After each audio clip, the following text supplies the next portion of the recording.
আমার বন্ধুরা, আশা করি ভালো আছো। Welcome to my channel honours bros educational. বন্ধুরা, আজকে আমাদের আলোচনার বিষয় হলো একটি শর্ট এসে যার নাম sir Roger at home. Sir Roger at home written by Joseph Addison. এই জোসেফ এডিসন ছিলেন একজন English essayist, poet, playwright, politician of great Britain. তাহলে বন্ধুরা, শুরু করছি। আজকে আমাদের আলোচ্য বিষয় short essay sir Roger at home written by Joseph Addison. Joseph এডিসনের বিশেষ দুটো কাজ হলো তার দুটো ম্যাগাজিন, একটা হলো দ্য টেটলার আর দ্বিতীয়টি হলো দ্য স্পেকটেটর। তার স্যাটিরিক্যাল সোশ্যাল ক্রিটিসিজম তার লেখার মধ্যে ছিল এবং তার লেখার স্টাইলের মধ্যেই ছিল স্যাটিরিক্যাল সোশ্যাল ক্রিটিসিজম।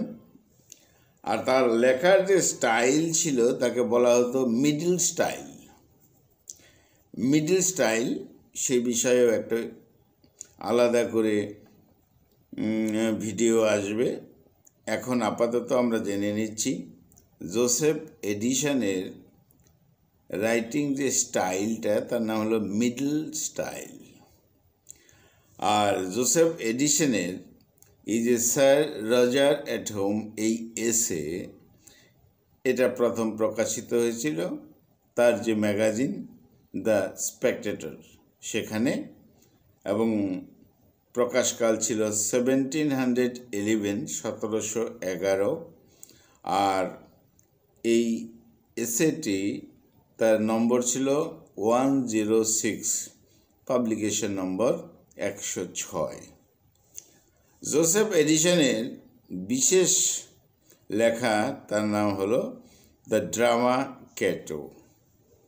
যাই হোক, জোসেফ এডিসন জন্মগ্রহণ করেছিলেন 1672, মৃত্যুবরণ করেন 1719। সময়কালটা তার তাহলে 18th সেঞ্চুরি ছিল। যাই হোক, আমাদের আলোচনার বিষয় স্যার রজার অ্যাট হোম এই এসেটি। অর্থাৎ এই এসের মধ্যে স্যার রজারের জীবনের একটি দিক তুলে ধরা হয়েছে। খুবই ছোট, 4-5 পেজের মধ্যেই এই এসেটা সীমায়িত। এখানে আমরা 3টি বিশেষ ক্যারেক্টার পাব। স্বাভাবিকভাবেই স্যার রজার, অর্থাৎ স্যার রজার ডি কভারলি, তিনি একজন জেন্টলম্যান, বয়স 56 ইয়ার্স। মানুষকে তিনি ভালোবাসতেন, অর্থাৎ বলা হয় লাভার অফ ম্যানকাইন্ড। তার সংসারে অনেক সার্ভেন্টস, কুক এবং আরও বিভিন্ন কাজে যুক্ত থাকতেন অনেকেই। তাদের সঙ্গে যথেষ্ট ভালো ব্যবহার করতেন। যাই হোক, তিনি এই তার সংসারে সার্ভেন্ট বা অন্য লোকজনদের নিয়ে থাকতেন। আর এটা স্যার রজার তার একার কোনো বিষয় নয়।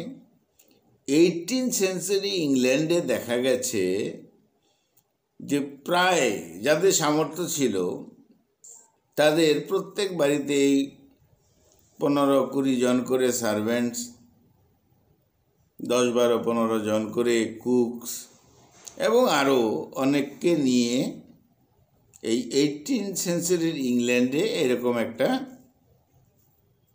পরিবেশ ছিল আর কি। যাই হোক, এই স্যার রজার ডি কভারলি তিনি তো ভালো মানুষ বলাই হলো। তবে তিনি ল্যাটিন গ্রিক ভালো জানতেন না।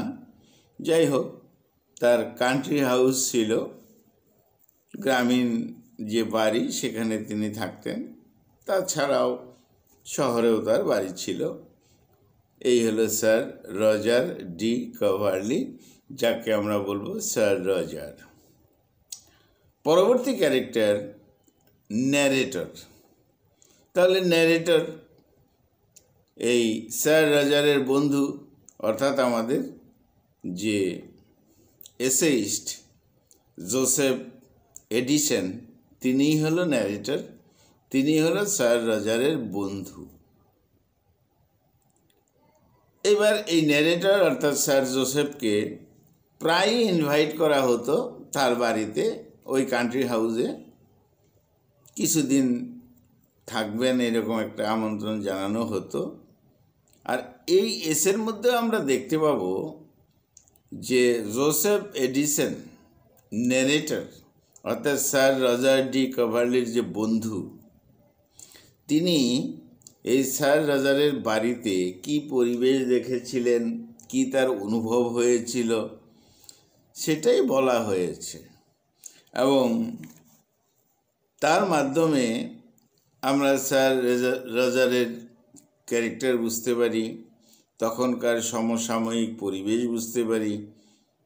এই বিষয়টা এই এসের মধ্যে রয়েছে। তাহলে দুটো ক্যারেক্টার পাওয়া গেল, স্যার রজার এবং দ্বিতীয় হলো ন্যারেটর, অর্থাৎ কিনা আমাদের এসেইস্ট এখানে জোসেফ এডিসন। পরবর্তী ক্যারেক্টার চ্যাপলিন।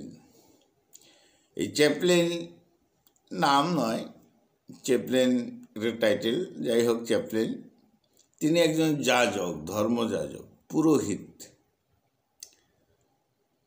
স্বাভাবিকভাবে বলতে হবে যে স্যার রজার একজন ধনী ব্যক্তি ছিলেন, অনেক অর্থকরী ছিল। তার বাড়ির পাশেই একটা চার্চ ছিল, তার রক্ষণাবেক্ষণ বা দেখাশোনা করতে হতো স্যার রজারকে। আর সেই উদ্দেশ্যেই সেই চার্চের যাজক হিসাবে এই চ্যাপলিনকে নিয়ে এসেছিলেন। অতএব তিনটি ক্যারেক্টার আমরা পেলাম, sir Roger, narrator Joseph Addison, আর ধর্মযাজক চার্চের যাজক চ্যাপলিন। যাই হোক, এই চ্যাপলিনকে সংগ্রহ করে দিয়েছিলেন, যোগাযোগ করে দিয়েছিলেন আমাদের ন্যারেটর অর্থাৎ জোসেফ এডিসন। তার কিছু অর্থাৎ স্যার রজারের কিছু ডিমান্ড ছিল যে এইরকম একজন ধর্মযাজক তার চাই, আর সেটাও ব্যবস্থা করে দিয়েছিলেন। আর এই স্যার রজারের ইউনিভার্সিটির বন্ধু ছিলেন আমাদের যে রাইটার অর্থাৎ এসেইস্ট জোসেফ এডিসন। চ্যাপলিন যথেষ্ট ভালো মানুষ ছিলেন, সোশ্যাল ছিলেন, বড় সামাজিক ছিলেন, সবার সাথে বন্ধুত্বপূর্ণ ব্যবহার করতেন।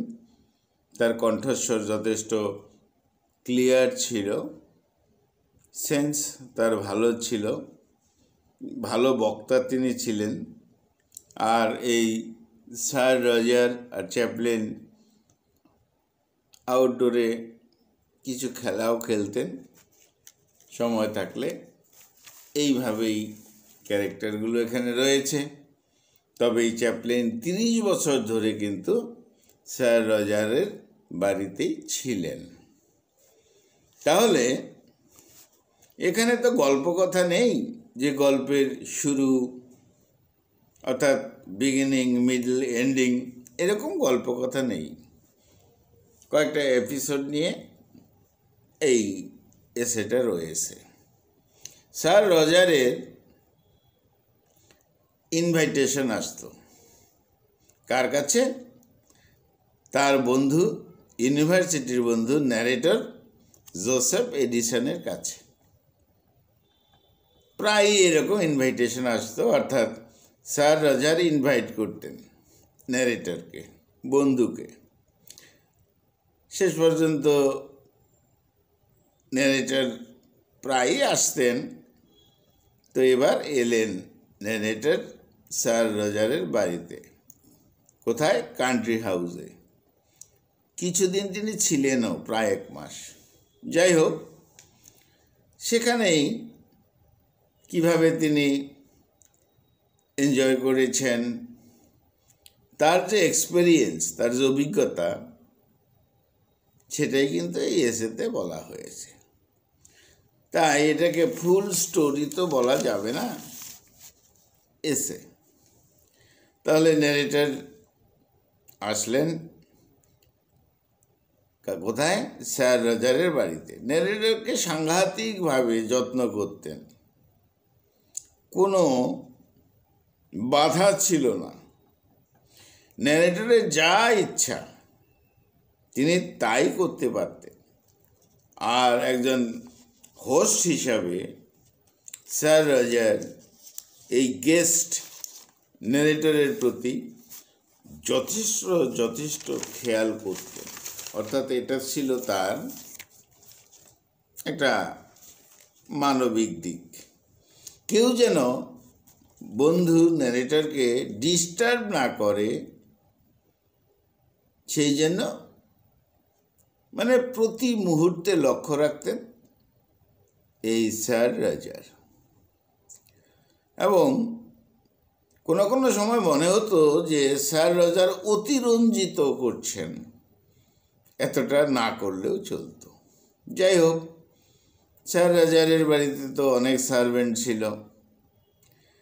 এই সার্ভেন্টদের সাথে প্রভু সার্ভেন্ট এরকম কোনো তফাৎ ছিল না। বন্ধুত্বপূর্ণ আচরণ তিনি করতেন, স্নেহের আচরণ ছিল। তাদের সাথে যে টাই বন্ধন, ভালোবাসা স্যার রজারের ছিল, সেটা অস্বাভাবিক।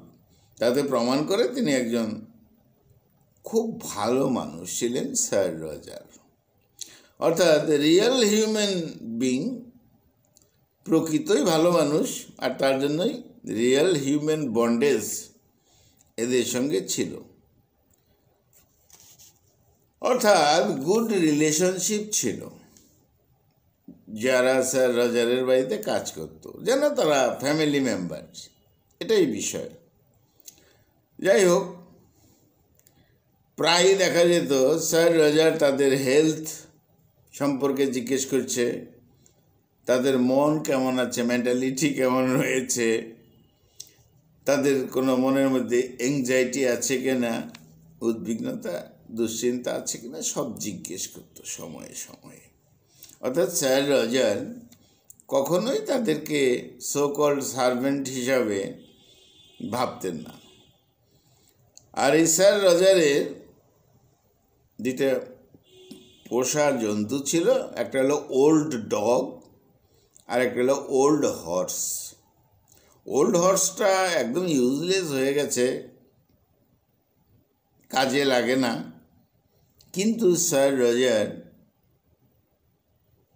তার যে বন্ধন, তার যে চিন্তাভাবনা, ওল্ড হর্সটাকেও ইউজলেস বলতে তিনি রাজি নন। অর্থাৎ আগের মতোই আস্তাবলে রাখা হতো, যত্ন করা হতো। এই হলো স্যার রজারের মেন্টালিটি। এবার ধর্মযাজক বলা হলো চ্যাপলিন, সেই বিষয়েও তিনি যথেষ্ট সতর্ক ছিলেন। চ্যাপলিনকে ধর্ম বিষয়ে কিছু বই দেন স্যার রজার এবং বলেন যে এই বই থেকে বিশেষ বিশেষ অংশ এই চ্যাপলিন ধর্মযাজক তিনি শোনাবেন, যারা চার্চে উপস্থিত হন শোনাবেন। আর 30 বছর ধরে এটাই করে যাচ্ছেন চ্যাপলিন। শিডিউল তৈরি করে দিতেন এই স্যার রজার। আর চ্যাপলিনকে একটা চার্চ হাউসও দেওয়া হয়েছে, বাৎসরিক একটা পেনশনও দেওয়া হয়, যাতে তার কোনো অসুবিধা না হয়। অর্থাৎ স্যার রজারের সব দিকেই নজর ছিল। তো ন্যারেটর তিনিও চার্চে যেতেন, চ্যাপলিন ধর্মযাজকের সাথে সুসম্পর্কও ছিল। ন্যারেটর বড় মুভড হয়ে যেতেন এই চ্যাপলিনের বক্তব্য শুনে বা ধর্ম বিষয়ে আলোচনা শুনে। যাই হোক, স্যার রজার মনে করতেন যে একটা নিষ্ঠাবান এই চ্যাপলিন, তিনি যেভাবে এই চার্চটাকে পরিচালনা করছেন সেইভাবে সমস্ত চার্চের ধর্মযাজকদের ধর্ম বিষয়ে এইভাবেই প্রচার করা উচিত। অর্থাৎ তাহলে মানুষের ধর্ম বিষয়ে জ্ঞান হবে, আগ্রহ হবে, এরকম আলোচনা। যাই হোক, তাহলে বিষয়টা কি হলো, স্যার রজারের বন্ধু আমাদের ন্যারেটর জোসেফ এডিসন, তার কথায়, having often received an invitation from my friend sir Roger D কভারলি। এইভাবে কিন্তু এসেটা শুরু হয়েছে প্রথম থেকে। কিভাবে? Having often received an invitation, প্রায় ইনভাইটেশন আসতো, আমন্ত্রণ আসতো এই জোসেফ এডিসনের কাছে বন্ধু স্যার রজারের থেকে, from my friend sir Roger D কভারলি। এইভাবে শুরু হয়েছে সেটা। তারপরে বলা হলো, I am settled with him for some time at his country house. Joseph Addison বলছেন যে হ্যাঁ, তাহলে আমি স্থির করলাম বা আমি সেটেলড হয়ে গেলাম তার সাথে, অর্থাৎ কার সাথে? বন্ধুর স্যার রজারের সাথে কিছুদিনের জন্য অ্যাট হিজ কান্ট্রি হাউস। এভাবে লেখা শুরু করলেন। তো sir Roger is a rich gentleman, ধনী মানুষ তিনি ছিলেন। তার দুটো রেসিডেন্ট ছিল, একটা তো বলা হয়েছে কান্ট্রি সাইড, আর একটা অবশ্যই শহরে থাকবে। তো যাই হোক, বলা হয়েছে, অর্থাৎ জোসেফ এডিসন বলেছেন, he is well acquainted with my humorous, let's me rise and go to bed when I please. অর্থাৎ আমার যেখানে ইচ্ছা, কখন ঘুম থেকে জেগে উঠব, কখন ঘুমোতে যাব, আমার যখন ইচ্ছা, যেভাবে ইচ্ছা, আমার স্বাধীনতা ছিল। ডাইন অ্যাট হিজ ওন টেবিল, আমি কোথায় খাবো তার সাথে খাবো, বা নিজেই, অর ইন মাই চেম্বার, আমার চেম্বারে আমি একা খাবো, আমার ইচ্ছা আমি সেটা করতে পারতাম। When the gentleman of the country, ওই এরিয়ার কান্ট্রি সাইডের জেন্টলম্যানরা come to see him, sir রজারের সঙ্গে দেখা করতে আসতেন, he only shows me at distance, দূরত্ব থেকে আমাকে দেখাতো, অর্থাৎ আমার যাতে কোনো ডিস্টার্ব না হয়। কে বলছেন? Joseph Edison. এইভাবে আমার যত্ন নেওয়া হতো, কেয়ার করা হতো। অর্থাৎ কথাটা ছিল যে যা ইচ্ছা করো, বি মেরি, খুশি থাকো, এটাই যেন আমাকে বলার ছিল। অর্থাৎ কেউ তোমাকে ডিস্টার্ব করবে না। কাউকে যদি আসতেই হয় আমার কাছে, অর্থাৎ স্যার রজারের কাছে, দূরে থেকে দেখবে তোমাকে। যাই হোক, এবার স্যার জোসেফ এডিসন বলছেন, I am the more at ease in sir Roger's family. Roger's family আমি খুব সহজেই থাকতাম। সবাই এখানে খুব শান্ত লোক, যার যার কাজ করছে মানবিকভাবে, আন্তরিকভাবে, বন্ধুত্বপূর্ণভাবে।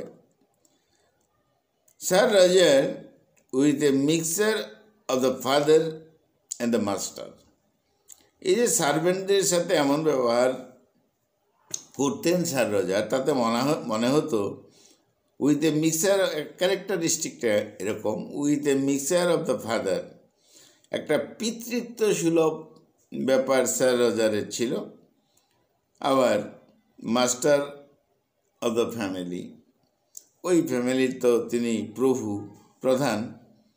একটা সুন্দর মিক্স আপ ছিল। আর স্যার রজারকে এখানে নাইট, KNIGHT, নাইট বলা হয়েছে। সৈনিক অর্থে ঠিক নয়। যাই হোক, তিনি অনেক নিয়ম কানুন সমস্ত নিয়ে সহানুভূতি দিয়ে, নিয়মানুবর্তিতা নিয়ে নাইটের মতন করেই চালাতেন সংসারটাকে। Sir Roger all his good qualities, তার মানবিকভাবে যে গুড কোয়ালিটিস সেটা তো ছিলই। তবে হ্যাঁ, তার মধ্যে ইমপারফেকশন একটা ছিল, অনেক ভালোর মধ্যে একটা ত্রুটিও ছিল। জোসেফ এডিসন বলছেন ত্রুটিটা কি, তিনি যেন ওভার বিহেভিয়ার করে ফেলতেন, সেটা তিনি নিজেও জানতেন। অতিরঞ্জিত, কাউকে আন্তরিকতার সাথে কথা বললেও অতিরঞ্জিত মনে হতো, এরকম একটা অতিরঞ্জিত ব্যাপারটা ছিল। আর স্যার রজারও মনে করতেন মানুষের ভুল, এটা হয়তো আমার ভুল বা ত্রুটি। যাই হোক, তাহলে এই কিন্তু বিষয়টা, এই এসের মধ্যে আর কিন্তু বিষয় নেই। তাহলে এর থেকেই বুঝতে হবে যে স্যার রজার তার ক্যারেক্টার কেমন। স্যার রজার তার বন্ধু এসেইস্ট জোসেফ এডিসনের সাথে কেমন ব্যবহার করতেন। জোসেফ এডিসন যখন তার বাড়িতে ছিলেন তার প্রতি কতটা কেয়ার করতেন, তার মধ্য দিয়ে জোসেফ এডিসন এবং স্যার রজারের ক্যারেক্টার ফুটে উঠেছে। এবার পেয়েছি আমরা পুরোহিত, ধর্মযাজক, চ্যাপলেন। স্যার রজার একজন ধনী জেন্টলম্যান, তার আয়ত্তেই ছিল একটা চার্চ এই কান্ট্রি হাউসের পাশেই। তার জন্য চ্যাপলেনকে আনা হয়, ধর্মযাজককে এনে দিয়েছিলেন ইউনিভার্সিটির বন্ধু ন্যারেটর এই জোসেফ এডিসন। বলা ছিল যে যিনি এই ধর্মযাজক হিসাবে আসবেন তাকে গ্রিক ল্যাটিন জানতে হবে, কারণ স্যার রজার ভালো গ্রিক ল্যাটিন জানতেন না, তাকে হেল্প করতে পারবে। আর সামাজিক হতে হবে, সোশ্যাল হতে হবে, কাইন্ড হার্টেড হতে হবে, ফ্রেন্ডলি হতে হবে, তার ক্লিয়ার ভয়েস থাকতে হবে, তার সেন্স অনুভূতি ভালো থাকতে হবে, বেশি শিক্ষা না থাকলেও চলবে, ভালো বক্তা তো হতেই হবে তাকে। এবং স্যার রজার এবং চ্যাপলেন অর্থাৎ যিনি ধর্মযাজক হবেন তিনি একটু তাদের বয়সী, একটু আউটডোরের কোথাও হেঁটে আসা বা কোনো খেলাধুলা করা ইত্যাদি সময় কাটানো, সেটা যেন বন্ধুত্বপূর্ণভাবে করতে পারে, এই তো বিষয়টা। তাহলে বন্ধুরা, এই ছিল আমাদের আজকের আলোচনার বিষয়, স্যার রজার এট হোম। তার বাড়িতে স্যার রজার কেমন ছিলেন। এরপর একটা পার্ট রয়েছে স্যার রজার অ্যাট চার্চ, সেখানেও আমরা দেখব এর সঙ্গে যেন রিলেটেড কিছু রয়েছে। যাই হোক বন্ধুরা, এই নিয়েই আমাদের আজকের আলোচনা শেষ। Short essay sir Roger at home, written by Joseph Addison. বন্ধুরা, খুব ভালো থেকো, খুব ভালো থেকো। আমার চ্যানেলটা সাবস্ক্রাইব করো। Thank you.